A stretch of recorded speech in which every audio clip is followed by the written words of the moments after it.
One, two, one, two, one, two. What's going on? It's your boy Jason Mass. Jason Mass playing music. And we're going to talk about what I feel like is the greatest album of all time of any genre. I'll go ahead and go to the top of the list. And I would have to give it to 1988, the second Public Enemy record. It takes a nation of millions to hold us back. For me, this is a sacred document in not just hip hop, but in recorded music. This is there are so many things to say about this album as far as production values, subject matter. Um, it's like everything that I like about the idea of music is in this 16 track magnum opus of a record. It's just it's like just a masterpiece. There's not very many albums I think that's out there that I would give a 10 to. I don't think a perfect 10 album really exists. But if there was one, it would probably be this one. Um, let's go. Let's get into it. Let's go through it. From the first sounds you hear, the siren and Professor Griff live on stage.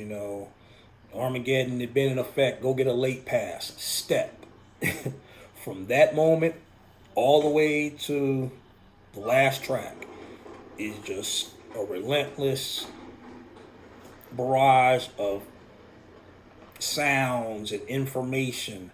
I don't think hip hop, in my opinion, it never got as good as this. This was the absolute zenith. And the thing about this particular record is it not only changed the way I perceived music, but even the way I perceived sound. I never heard sound the same again after I heard that record. Because what that album taught me is that everything can be reappropriated into a whole nother context, depending on how your ear hears it and how you manipulate it, the given sound. And there hasn't been another record since 1988, in my opinion, that really goes to that extreme of manipulating sound and just so many sonic textures. It's just a brilliant piece of art. So let's get into the songs. Like I said, the aforementioned Countdown to Armageddon, which was the intro to the record that leads into Bring the Noise. It's just, bass. How low can you go? Death Row, What a Brother Know. Chuck D, just that voice. It's just an attack voice, and it's so deep. I've heard it described as hearing Chuck D rhyme is like your father talking to you. It just it rattles your chest. So deep and just so rich. That's something I always liked about Chuck D as an MC, and I don't think, for all the props and accolades Chuck D gets, I still don't think he gets enough props as just a rhymer. One of the most distinct voices in the entire history of hip hop, Chuck D from Public Enemy. And, and Flav, it shouldn't make sense, but Flavor Flav, it makes perfect sense. That's the very definition of something that shouldn't have worked, but somehow worked in the context of the group Public Enemy. It's a weird balance of yin and yang. Chuck being so serious and Flav being so not serious. It's just these two things that shouldn't mesh together at all, but mesh together perfectly. The way they played off each other, vocally throughout the record. You Bring the Noise, perfect track. Then it goes into another perfect track. Don't Believe the Hype. And what's tripped out about Don't Believe the Hype in comparison to the rest of the record, to most of the rest of It Takes a Nation of Millions, it's pretty minimal in comparison to everything else as far as the production. You know, the horn, and that weird voice, that right there is, you know, yeah, another perfect track. A shout out, the writer Harry Allen by name, who used to run with him all the time. And from Don't Believe the Hype, it goes into Cold Lampin' with Flavor, which is Flavor Flav's solo track on this album, and he just blacks out. He's in full Flav mode, like that part in the song where it's live lyrics from the banks of reality. He's just wilding out. I love Flav on that track, and it sounds like it's a freestyle because he's so loose and so agile within the track, and it just sounds so off the cuff, and it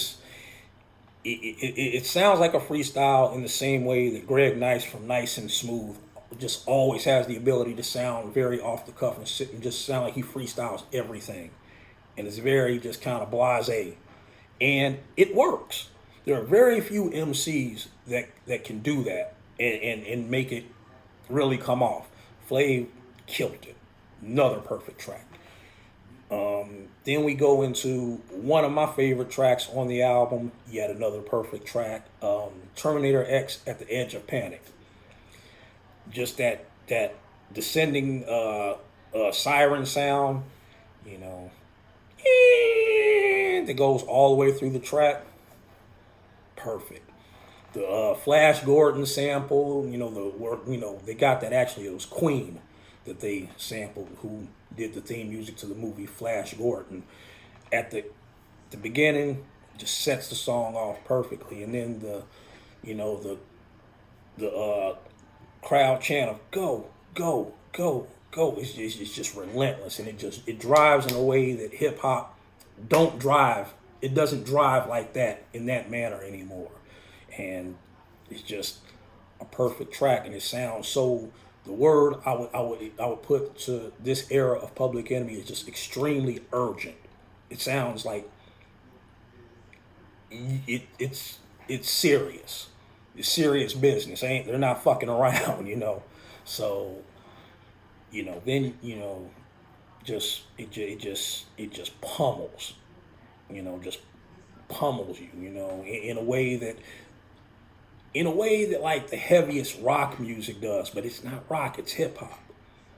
And this album is kind of like almost like a changing of the guards between rock running, being the center of pop culture, and rap kind of starting to replace rock.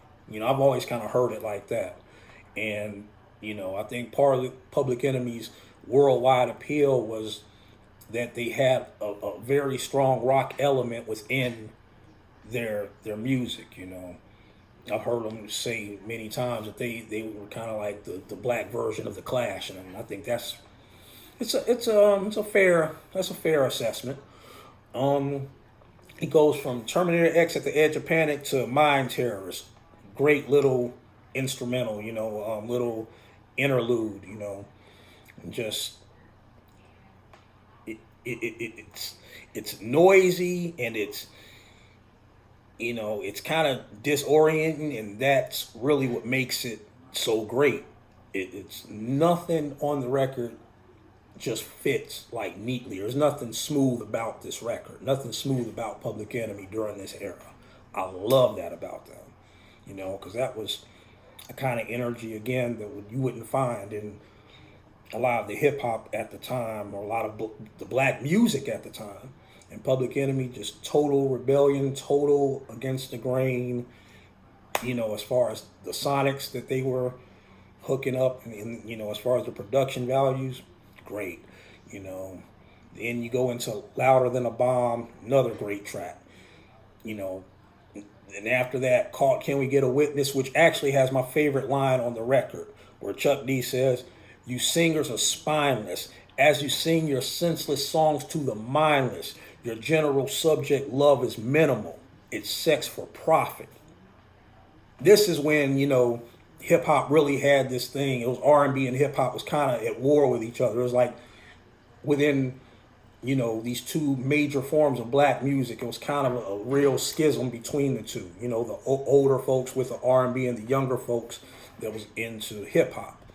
And so that bar that Chuck threw, to me, that's my favorite line on the record. And there's all kind of great lines on this record, but that was the one that really, that was one of the ones I'll take that to the grave with me. That's just a great line. So that ends side one of the record. Side two starts off with another interlude, Show 'Em What You Got, that was later sampled by Jay-Z, and Rex and Effects for Rump Shaker. The saxophone, like P was the first ones to really touch that. So, that you cannot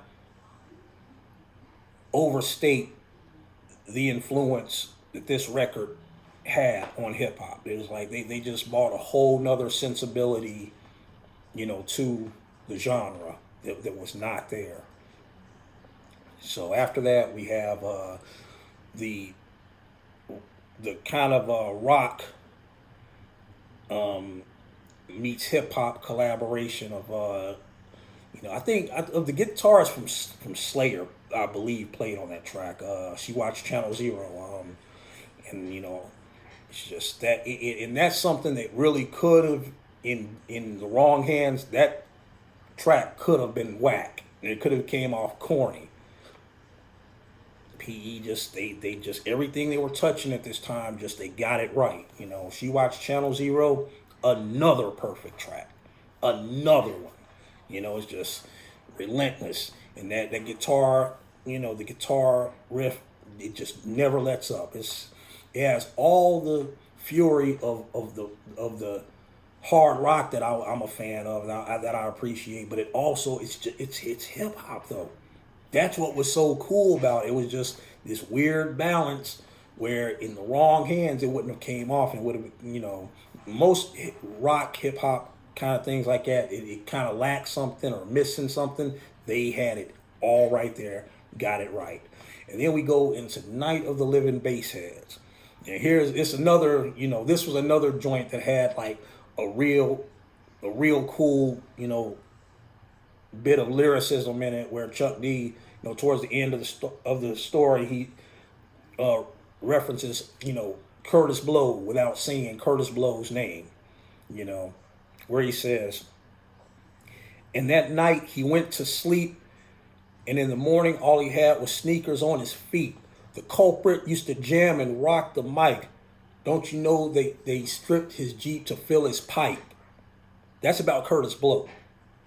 That's, how you start off. My man Daddy O once said to me, I forgot exactly how that goes. I'm getting a little older, but that right there, brilliant. Another perfect track. Then you go into Black Steel in the Hour of Chaos with the Isaac Hayes sample. That piano loop, just deadly. And that's in comparison to a lot of other stuff on the record. That was another track that was a little more. It was a tad bit slower and a little more minimal, but very menacing, very effective. Another perfect track. And then you have the another interlude in Security of the First World. It is just pretty much just a dope rhythm track. Later sampled by Madonna for Justify My Love, which was produced by, funny enough, Lenny Kravitz. But yeah, so that was another dope track. And then you go into Rebel Without a Pause. Okay? If ever there was a song that really just changed my entire life, if I had to boil it down to like one song that came out in my lifetime, I would have to put it probably with a Rebel Without a Pause. and this is a little story about that song. I was in the passenger seat of my dad's car, and we were driving down the street, and this guy pulls up next to us. That guy, I guess, was probably a few years older than I was. I was about 14 at the time. And he's blasting Rebel Without a Pause. This is like my first time hearing that. And I rolled down the window. I'm like, "Hey man, what is that? That's the new Public Enemy."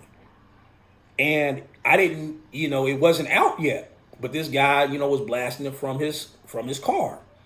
And so to show you how much this affected me, I called the local record store for months.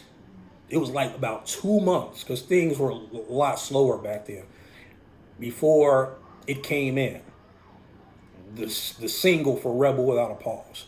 And I could not get that sound out of my head from the moment I heard it. That's influence, that's power, So, yeah, and that inspired so many different songs, and so many different artists. As far as sonically, at the time, everybody started using the siren samples or the siren loops or whatever in their work, and that was all because of that track right there, Rebel Without a Pause. Time stopped when I heard that. I still get chills when I think about how dope that song is. Incredible piece of work. Then you got Prophets of Rage. My favorite cutting on the record is in that song. Just the way that they're cutting up that "get a little stupid" and "get a little stupid," stoop, stupid. The way they cutting that. It screams hip hop, at its finest to me. That's just brilliant, and it's great, and they call out Margaret Thatcher by name, and what's not to like about that? And it ends with "Party for Your Right to Fight." Okay. What's so ill about this track is, and it ends perfectly. Chuck and Flav are rhyming, like similar words, but they're like kind of on top of each other, and it sounds so dope. That could have not came off right, but it's like the way that they kind of stumble, sound like they're kind of on top of each other. It works so perfectly, like the juxtaposition of their voices, and just clashing in each other, and doing the rhymes in sync with each other. Great. I love it. And it's the perfect kind of bookend to this masterpiece, because lyrically it ends saying the title of the record, and it's proven by fact. It takes a nation of millions to hold us back. This record is of the highest importance to me, because it was around this time that I started getting into, the Nation of Islam, and then the 5% Nation, et cetera, and learning about knowledge of self and culture and Black history and Malcolm X, and it started. Public Enemy was the group that sparked that for me. So I have that connection to this record, and if I have to give this record a score, I would say it's about a 9.7 to a 9.75 out of 10. I don't think a perfect 10 exists, but this record right here is about as close to perfect as I've heard. And I've been looking high and low for something to match this or outdo this, and I have yet to find it. A masterpiece on top of a masterpiece of a masterpiece. The highest level to me. Again, it didn't just change the way I heard music. It changed the way I heard sound itself. That says it all. Public Enemy, It Takes a Nation of Millions to Hold Us Back, 1988, great. And if you don't know, please familiarize yourself with that record. Peace.